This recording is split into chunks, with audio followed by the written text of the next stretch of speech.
That is quite a film. I hope you all enjoyed Woman on the Run, and it is my distinct pleasure to have as my guest tonight the legendary director and cinematographer, Ernest Dickerson. Ernest, welcome to Noir Alley.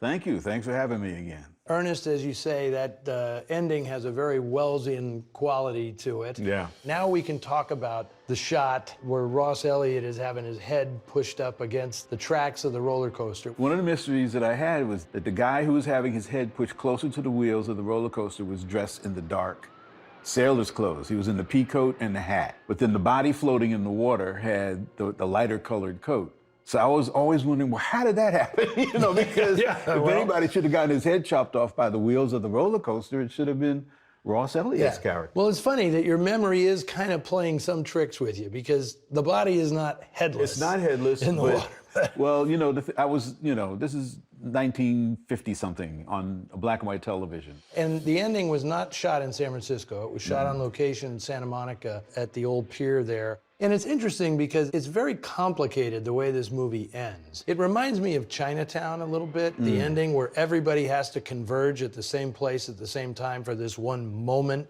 to happen in the film.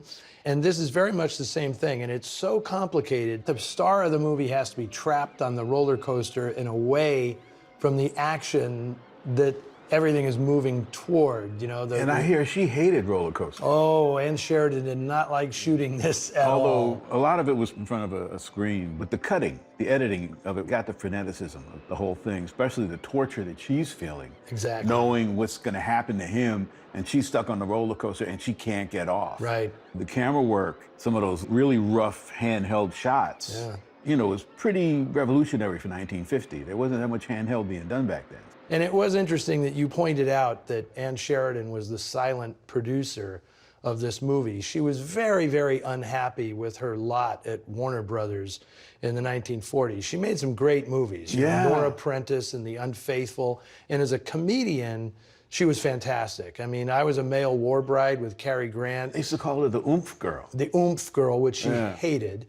Because they were just, when she was younger, they were trading on how sexy she was, and right? Now, she had in a this great whole movie, figure. She's wearing like bulky She wears clothes one jacket, one heavy, dowdy jacket through the entire movie, and she wanted it that way. And it was so interesting because when Fidelity Pictures, who made this movie, a producer named Howard Welch, put this whole project together. And originally it was based on a story called Man on the Run. It was, and they switched the whole thing around for Ann Sheridan's benefit and rewrote the whole thing. But it's so interesting that back then a woman producing her own movies looked bad. That was the way they thought about it. It was like, well, she no longer is viable. Sad to say, the movie was a flop when it came out because they didn't know how to sell it. Yeah, and Universal didn't help. No.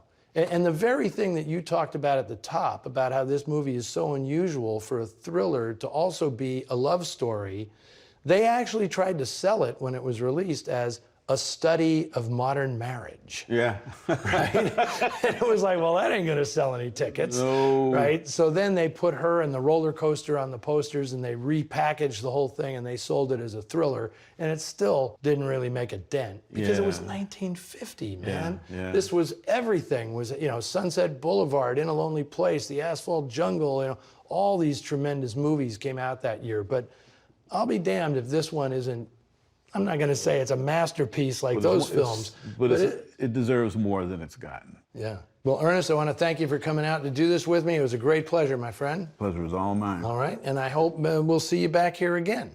Just give me a call. Okay. But you will not see me here for a month because I'm cutting out because TCM is doing 31 Days of Oscar in February. But Noir Alley will be back here at Bar 355 in March. And who knows?